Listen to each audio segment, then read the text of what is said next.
요즘 주유소 사장님들 사이에선 한숨과 곡소리가 끊이질 않습니다. 유가 변동과 치열한 가격 경쟁, 거기에 정부 규제까지 겹치면서 수익이 점점 줄고 있습니다. 문을 닫고 싶어도 수억 원대의 폐업 비용이 부담돼 쉽게 결정할 수도 없는 현실에 사장님들은 답답함을 토로합니다. 지난달도 망했는데 이달도 망하겠네라는 한탄이 일상처럼 들려옵니다. 기자는 단골 주유소 사장님을 만나자마자 이 같은 신세 한탄을 들었습니다. 지난달엔 재고를 잘못 채워 손해를 봤고 이달엔 장마철이 시작돼 수익이 줄 것이라는 걱정이 이어졌습니다. 장마철이 주유소에 큰 타격을 줄까 의아했던 기자는 손님들이 자차 출퇴근을 계속하니 큰 차이는 없을 것 같다고 생각했습니다. 하지만 여러 사장님들을 만나면서 현실은 달랐습니다. 사장님들의 휴대폰에는 국제유가를 실시간 확인하는 앱이 깔려 있었지만 정유사가 공급하는 가격엔 국제유가 하락이 바로 반영되지 않는 게 문제였습니다. 국제유가와 공급가가 비슷하게 움직일 거라 생각했던 기자에게 사장님들은 수요, 인근 주유소 가격, 정부 정책 등 다양한 변수가 작용한다고 설명했습니다. 심지어 어떤 사장님은 급할 땐 무속 신앙에 기대기도 한다고 말했습니다. 해바라기 그림이나 부엉이 모형을 두고 운세를 참고하며 버티고 있다며 씁쓸한 웃음을 지었습니다. 주유소 벽에는 사랑하는 자여, 내 영혼이 잘된 같이 내가 범사에 잘되고 강건하기를 내가 간구하 노라라는 성경 구절이 적힌 해바라기 그림도 걸려 있었습니다.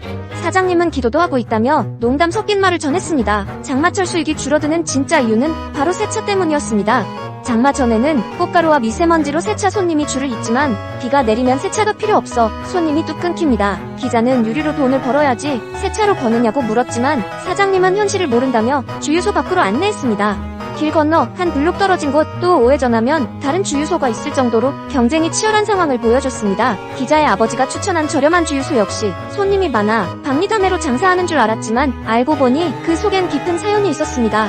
4곳의 인근 주유소 중 2곳은 10원 단위로 가격 경쟁을 하고 있었죠. 한 사장님은 오일라오 앱을 보여주며 이렇게 싸게 파는 주유소의 공급가가 궁금하다며 볼멘 소리를 냈습니다. 사장님 주유소와 인근 주유소의 기름값은 리터당 250원 이상 차이가 났습니다. 유류 수익 부족을 세차로 메우는 현실이 믿기지 않지만 주유소 운영에는 도로 점용료, 국유지 사용료, 정부 정책에 따라 설치해야 하는 시설 등 기타 비용도 만만치 않습니다.